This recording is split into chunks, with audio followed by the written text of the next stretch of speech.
आधार card सभी देशवासियों के लिए बहुत ज़रूरी दस्तावेज़ बन चुका है और हमारे देशवासियों के आधार कार्डों में स्पेलिंग्स वगैरह में, नाम में, पिता के नाम में, डीओबी में, यहाँ तक के जेंडर तक में गलतियाँ हैं। और ऐसा इसलिए भी होता है क्योंकि जनता पढ़ी लिखी है नहीं, तो जो फॉर्म भर नहीं पाते हैं लोग, वो दूसरों से फॉर्म भरवाते हैं, तो वो बेचारे इतना जानते भी नहीं कि किस नाम की क्या स्पेलिंग है, कैसे क्या होगा। तो ऑपरेटर जैसा मर्जी आए वैसा बना के उन्हें दे देता है, जो स्पेलिंग होती है वो पहले देता है अपनी तरफ से। तो आधार कार्ड बनवाने के लिए हमें आधार कार्ड के फॉर्म की ज़रूरत पड़ती है।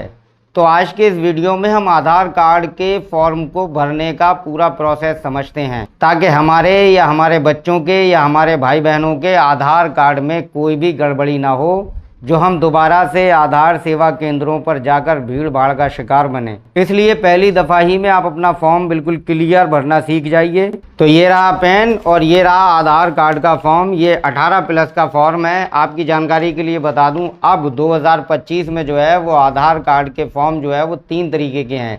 पहले एक ही फॉर्म में सारे काम हो जाया करते थे, सभी के लिए एक ही फॉर्म हुआ करता था। लेकिन अब UIDAI ने जो है 3 तरीके के फॉर्म बना दिए हैं। एक 0 से 5 साल तक के बच्चों के लिए, दूसरा 5 से 18 तक के बच्चों के लिए, तीसरा जो है वो 18+ वालों के लिए। तो आज के इस वीडियो में हम 18+ वाला फॉर्म भरने का प्रोसेस जानते हैं, कहाँ क्या क्या भरा जाता है। तो चलिए शुरू करते हैं और वीडियो में एंड तक ज़रूर बने रहिए और वीडियो को शेयर ज़रूर कीजिए ताकि सभी लोगों को इसका फ़ायदा हो सके। तो दोस्तों, ये है आधार कार्ड का 18+ वालों का फॉर्म। आप देख सकते हैं इसमें सबसे ऊपर लिखा हुआ है form number 1 Aadhaar enrolment and update, यानी कि नए आधार कार्ड के लिए भी यही फॉर्म काम करेगा और अपडेट के लिए भी यही फॉर्म काम करेगा। यहाँ देख सकते हैं आप, एज 18 ईयर्स एंड एबव, यानी कि 18 साल और उससे ज़्यादा के लोगों के लिए यही फॉर्म है।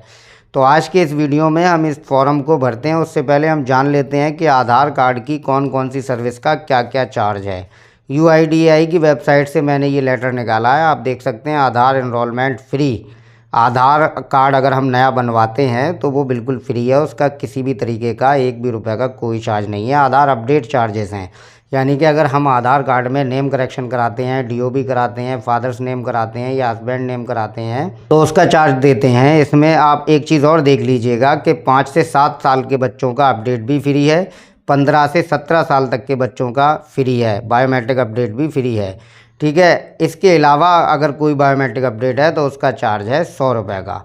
ठीक है, अगर हम कोई डेमोग्राफिक अपडेट कराते हैं, for example name correction, DOB या जेंडर चेंज, या फिर जो है एड्रेस करवाते हैं, या फिर हम अपना मोबाइल नंबर अपडेट कराते हैं, तो उसके लिए सिर्फ और सिर्फ 50 रुपये का चार्ज है। तो ये चीज़ आपको समझ में आ गई, यानी कि 7 साल से ऊपर और 17 साल के अंदर कोई बच्चा है तो उसका अपडेट चार्ज लगेगा 100 रुपये का, और अगर 5 से 7 साल तक है तो उसका अपडेट चार्ज है बिल्कुल 0 रुपये, और अगर 17 से प्लस है तो उसका अपडेट चार्ज है 100 रुपये। ठीक है, ये चार्ट हमने समझ लिया। इसके अलावा किसी को भी 1 भी रुपया देने की कोई भी ज़रूरत नहीं है। अब हम अपने फॉर्म को भरने का पूरा प्रोसेस समझते हैं स्टेप बाय स्टेप।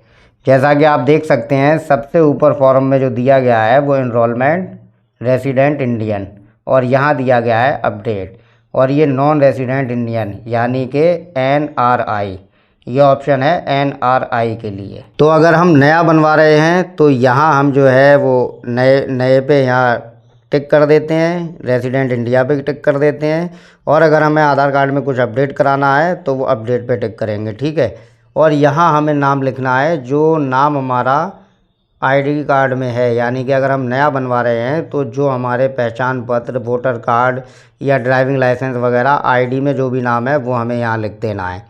उसके बाद हमें यहाँ अपना जेंडर जो है टिक करना है, मेल, फीमेल, थर्ड जेंडर, यानी कि अगर कोई हिजड़ा है बीच वाला तो यहाँ टिक करना है, वरना फीमेल है तो फीमेल, मेल है तो मेल।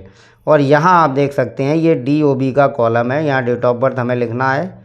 अब अगर बर्थ सर्टिफिकेट या हाई स्कूल की मार्कशीट हमारे पास है या पासपोर्ट है तो यहाँ वेरीफाइड वाले पे क्लिक करना है, और अगर बर्थ सर्टिफिकेट, हाई स्कूल की मार्कशीट या पासपोर्ट नहीं है तो डिक्लेयर वाले पे क्लिक करना है, और यहाँ हमें मोबाइल नंबर डालना है। फॉर्म में बहुत सारी तब्दीलियाँ आई हैं, यहाँ मोबाइल नंबर डालना है, और फिर यहाँ हमें अपने पिता या पति या जो भी हमारा सरपरस्त है उसका नाम डालना है। यहाँ हमें फ्लैट नंबर या बिल्डिंग नंबर डाल देना है, यहाँ हमें गली का नंबर डाल देना है। फॉर एग्ज़ाम्पल अगर आप कस्बे में हैं तो यहाँ मोहल्ले का नाम डाल दीजिए या विलेज का नाम डाल दीजिए, यहाँ सेक्टर, लोकेलिटी, वार्ड नंबर वगैरह डाल दें। यहाँ विलेज, टाउन, सिटी वगैरह जो भी लगता है वो डाल दें। यहाँ सब डिस्ट्रिक्ट यानी कि अपने तहसील का नाम, यहाँ डिस्ट्रिक्ट पे अपने ज़िले का नाम, यहाँ स्टेट जो भी आपका स्टेट है वो डाल दें, यहाँ पिन कोड डाल दें। ठीक है, उसके बाद टाइप ऑफ डॉक्यूमेंट प्रेजेंटेड, यानी कि आप कौन से दस्तावेज़ प्रेजेंट कर रहे हैं। For example proof of identity में POI में आप जो है वोटर कार्ड दे रहे हैं तो यहाँ वोटर कार्ड लिख दें। प्रूफ ऑफ एड्रेस में आप जो है वोटर कार्ड दे रहे हैं वो लिख दें, ड्राइविंग लाइसेंस दे रहे हैं वो लिख दें, जो भी आपका दस्तावेज़ है वो आप यहाँ लिख दें। डेट ऑफ बर्थ के प्रूफ में आप जो है बर्थ सर्टिफिकेट लगा सकते हैं, मार्कशीट हाई स्कूल की, या फिर जो है आप अपना पासपोर्ट लगा सकते हैं, तो वो भी यहाँ आपको लिखना पड़ेगा। उसके बाद ये HOF बेस्ड इनरोलमेंट और update address additional information and document presented, यानी कि ये उनके लिए है जैसे कि पति अपनी पत्नी के आधार में एड्रेस अपडेट कराना चाहता है तो वो HOF में जाएगा, वो अपना नाम यहाँ लिखेगा, अपना आधार नंबर यहाँ लिखेगा और एक और UIDAI का सर्टिफिकेट आता है वो भरना पड़ेगा, वो ऑपरेटर ही भर देगा। मूल्यवाद वगैरह किसी की ज़रूरत नहीं है। तो यहाँ इस पर क्लिक करना है। मदर या फादर हैं तो उन्हें यहाँ टिक करना है, लीगल गार्जियन को यहाँ कर देना है और यहाँ आधार नंबर डाल देना है। ये अपडेट की स्थिति में है। ठीक है, अब जैसे कोई 18+ है, उसके पास सिर्फ और सिर्फ बर्थ सर्टिफिकेट है, तब भी इसी कॉलम को हमें भरना है। ठीक है, यहाँ तक हम समझ गए। यहाँ HOF के सिग्नेचर करना है, यानी कि हेड ऑफ़ फैमिली के। अब यहाँ अगर हम अपने आधार को अपडेट करा रहे हैं तो यहाँ हमें आधार नंबर डाल देना है। क्या क्या अपडेट करा रहे हैं, वो बायोमेट्रिक करा रहे हैं तो बायोमेट्रिक पे, मोबाइल नंबर इस पर, मोबाइल नंबर पे टिक कर देना है। एड्रेस अपडेट करा रहे हैं तो इस पे टिक कर देना है। जेंडर करा रहे हैं तो जेंडर पे टिक कर देना है, वरना डेट ऑफ बर्थ या नेम करेक्शन जो भी कराना है उस पर हमें टिक कर देना है।